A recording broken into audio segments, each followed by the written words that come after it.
Patel.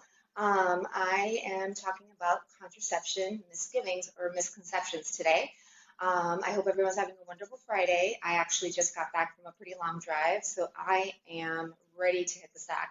But I did want to make sure that I had this live done and share some basic information about what birth control options every woman has and should really look into a little bit more.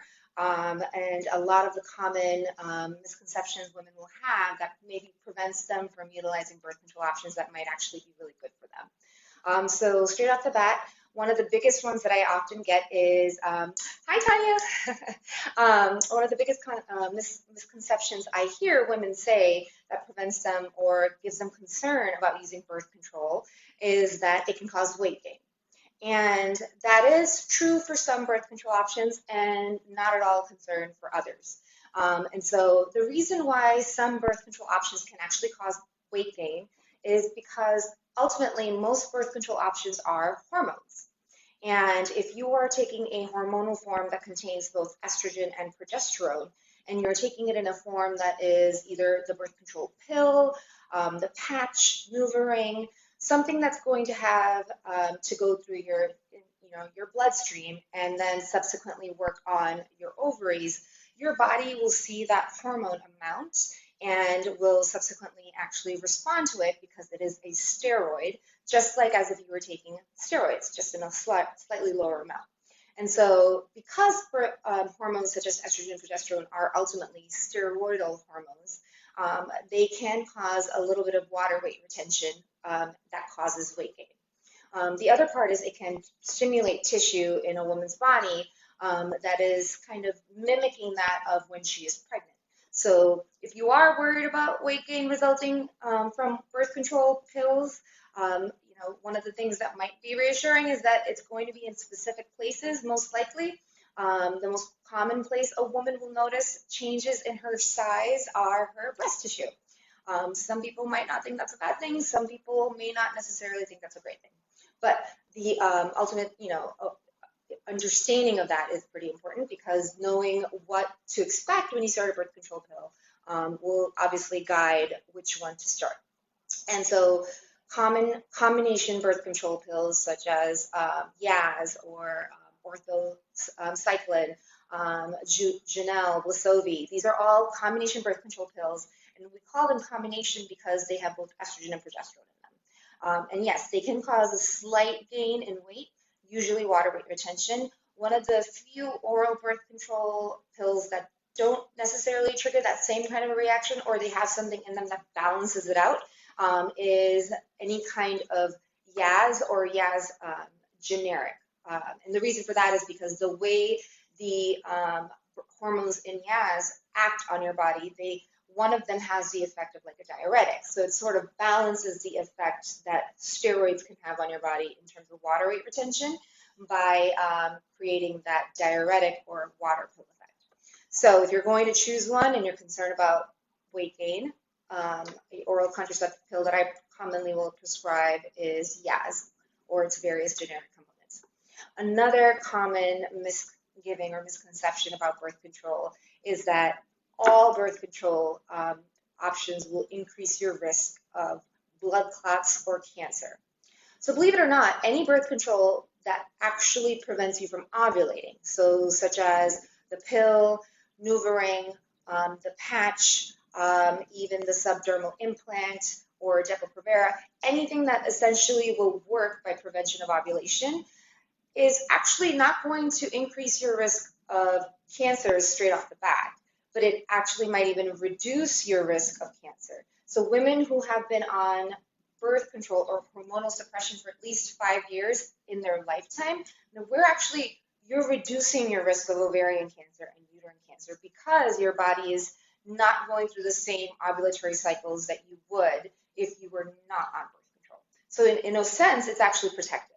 Now, there is an increased risk for cancer if you have a predisposition to that specific cancer. So for instance, the most commonly cancer that we talk about with birth control is if you have a history of breast cancer, and this breast cancer was specifically estrogen receptor positive, or if in general, just to be on the safe side, if you have a history of any kind of cancer, you want to make sure you stay away from any estrogen-based birth control options. And though that might sound like, well, that's not everything, that's actually not true. There are several birth control options that are progesterone only, as opposed to both progesterone and estrogen. So just have a conversation with your OBGYN, and they can kind of guide you as to what's going to be the safest option.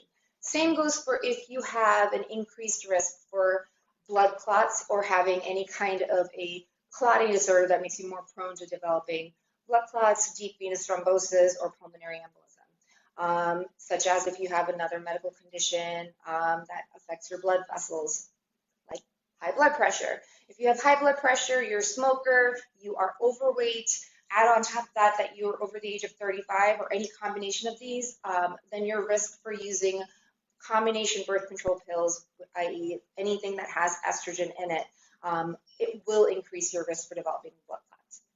So in that scenario, you want to stay away from anything with estrogen in it and discuss using something that's progesterone specific. Options include SLIND, which is an oral progesterone-only contraceptive pill, and the Depo-Provera shot, which I'm personally not a particular fan of, and I will discuss that in more detail on my blog post. Or you can consider the subdermal implant, which is Nexplanon, or my personal favorites, which are the progesterone IUDs. Sex drive. So one of the ways birth control works outside of causing ovulatory suppression is it prevents pregnancy by making you not want to have sex. Not all birth control though. The kinds of birth controls that will suppress ovulatory function, they're using your body's hormone levels and they're using the hormone that's in the pill to manipulate your body into not ovulating. The side effect of which is that your testosterone levels actually decline.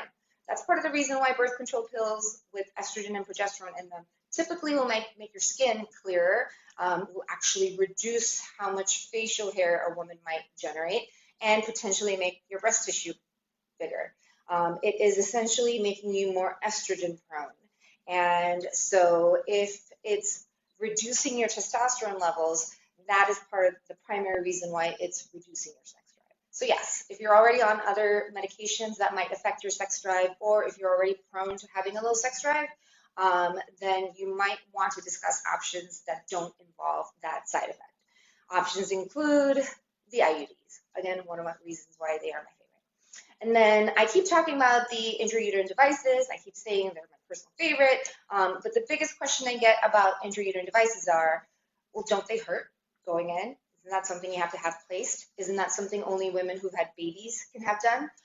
And so the answer is no, no, and no. It can hurt, obviously, because it is a procedure where we insert an intrauterine device into your cervix and into the uterus, and then deploy it there, and then we're done. So the actual placement of it can be uncomfortable, but there are measures that we as OBGYNs can take to make the entire process comfortable for you, or at least more comfortable for you. In the least, not as bad as YouTube may make it sound. Things like doing a paracervical block, which is where we inject lidocaine into the tissue, into the cervix.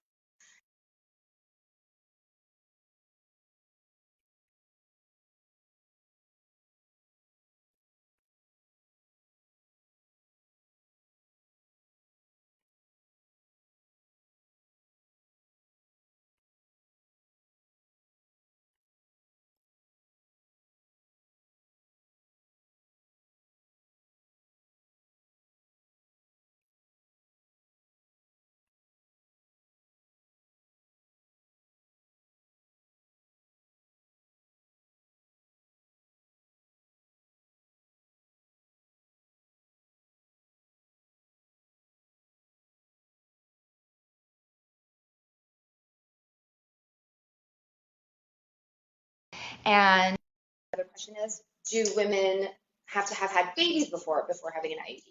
My youngest patient who's had an IUD, like a boss, was 13 years old. And that's not to say that, you know, there is no wrong or right age for a woman who's menstruating to have an IUD. If you're menstruating, it's a contraceptive, it prevents pregnancy, it reduces the heaviness of your bleeding. So if you want to consider an IUD, you can. And this goes for teenage girls as well as for moms who are counseling them, that is not a prohibitive decision-making factor. Now, if that's something you're not comfortable doing, that's a whole different story. But there is no actual age requirement or limitation on it. There's also no pregnancy requirement, meaning you don't have to have had babies before in order to have an IUD. And the logic there is that, if you've had a baby vaginally, your uterus and your cervix are more likely to accept an IUD coming in and less likely to be difficult going in. But sure, that does make it easier. And some of my easiest insertions are moms who come in after they've had a baby 6 to 8 weeks later because their cervix is still recovering and kind of shrinking down to its normal pre-baby size. But like I said before, I've had patients who are in their early teens and who have not had babies, and that cervix has not had anything go in or out through it. And with pain medication or taking medication the night before to prep your cervix so that it's softer and a little bit more amenable to being opened, will kind of alleviate that problem so that we can insert it in very comfortably. So to recap, common misconceptions about birth control: all birth control causes weight gain. That's not correct. Some do, some also don't. And so if you are looking for something that is specifically not going to trigger that weight gain, I would suggest that you consider a birth control pill like Yaz, which has the water pill effect with it, or thinking of an option such as an IUD, because they are, for the most part, locally acting.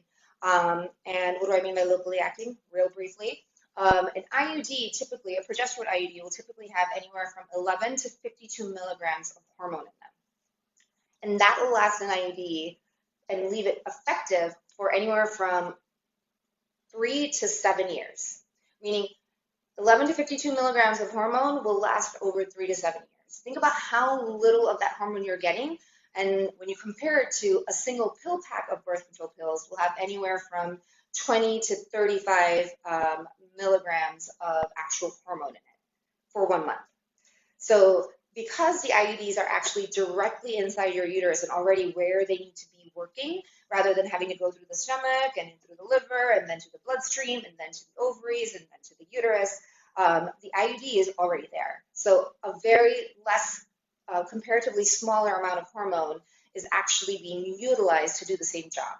And that's why IUDs are considered to be, even if they're hormonal IUDs, they're actually significantly lower hormone than if you were to take a birth control form in any other way. So IUDs do not typically result in the typical weight gain that you would experience with another form of birth control. Cancer risk or blood clot risk, if anything has estrogen in it and you have a pre-existing risk factors such as high blood pressure, history of cancer, history of blood clots, then you want to avoid the estrogen types of birth control. If you have a very specific cancer history where you also have a risk for progesterone, then you also want to avoid all forms of hormonal birth control altogether. Decrease in sex drive, only the ones that are going to impact your testosterone levels. So once again, anything that is suppressing ovulation, typically the hormonal birth control that you take by pill, by patch, ring, subdermal implant, or a depot shot. And then if it hurts. Not if you talk to your OBGYN, have a conversation about saying, hey, how are we going to do this? How is it going to be so that I'm not screaming in your office because that's bad for business? We can give you a medication the night before to help your cervix soften up. We can do a paracervical block that makes it numb. We can give you medication to take right before the procedure, such as ibuprofen, Tylenol, to make the cramps less noticeable. And then a little bit of whiskey and just kidding.